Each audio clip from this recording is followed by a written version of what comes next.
Everybody wants to know if Donald Trump is going to go to jail, right? The entire country at this point, we're like a bunch of kids waiting on Christmas Eve. We know Santa's coming, he just can't get here soon enough. And that's how we are with this July 11th sentencing date, right? We want to know what Santa's going to bring us in July. But I hate to burst your bubble, probably not going to be an actual jail sentence. We have a viewer question here. This is from Raven Rose 91, who says, what do you think is the most likely sentence Trump will receive, and how do you see this affecting his other indictments? Affecting the other indictments, I don't think that happens really. He'll be allowed to travel no matter what the sentence is, even if it is jail. He would be allowed to travel for hearings and meetings with lawyers and things like that. So it's not going to affect any of that. But what do I think the sentence is going to be? Well, I'd like it to be jail. I mean, 34 felonies that each carry, a possibility of 4 years in prison.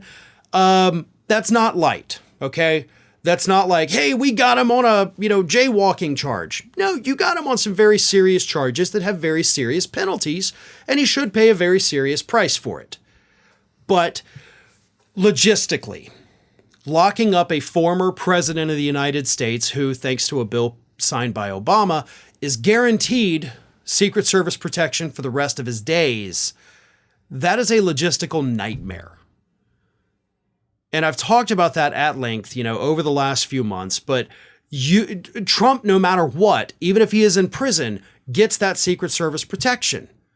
And that creates a whole lot of problems for the prison and the jail systems themselves, because those Secret Service agents are armed with guns. You can't have that freely roaming around a prison. But they can't be denied that ability to protect Donald Trump.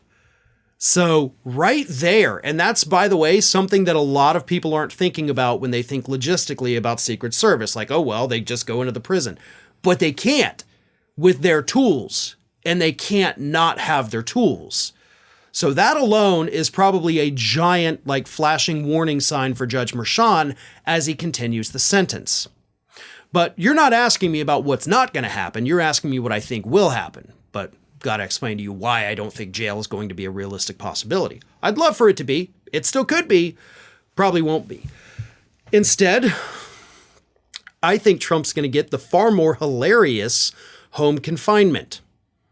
Because what's going to happen at that point, whether it's 6 months, whether it's a year, whether it's whatever, is that Trump's campaign dies. It dies instantly in that moment because he won't be able to leave the property. Whether he's holed up in Bedminster or down at Mar-a-Lago, he's stuck there. So no more rallies. He can do interviews. They'll set him up a very nice studio down there. You will have all the right-wing pundits coming there to do things. You'll have all the donors coming there for meetings to give him money. But you won't have him out there. He won't be traveling the country. All those people who show up at his rallies, I'm willing to bet none of them have the kind of money to go down, move to Florida, and become members of Mar-a-Lago to see him every day. So he'll be stuck. He'll start to go stir crazy. He'll put out crazy things on social media. He'll post more of those crazy videos of himself out there. But everybody will remember this guy's down there because he broke the law. And, by the way, that would mean he wouldn't be able to participate in debates unless they do it digitally. So you're going to have President Biden standing on a stage in a video monitor with Trump's face on it, and it's going to remind the whole country, oh yeah, that guy's a convicted felon. Hey everybody, I don't know if you've noticed this, but we are closing in on a pretty major milestone here at Fair and Balanced as we approach 500,000 subscribers. But we're not there yet, and we definitely need your support. So if you're not already, please do subscribe to the channel, and don't forget, like and comment on the videos and share them as widely as possible.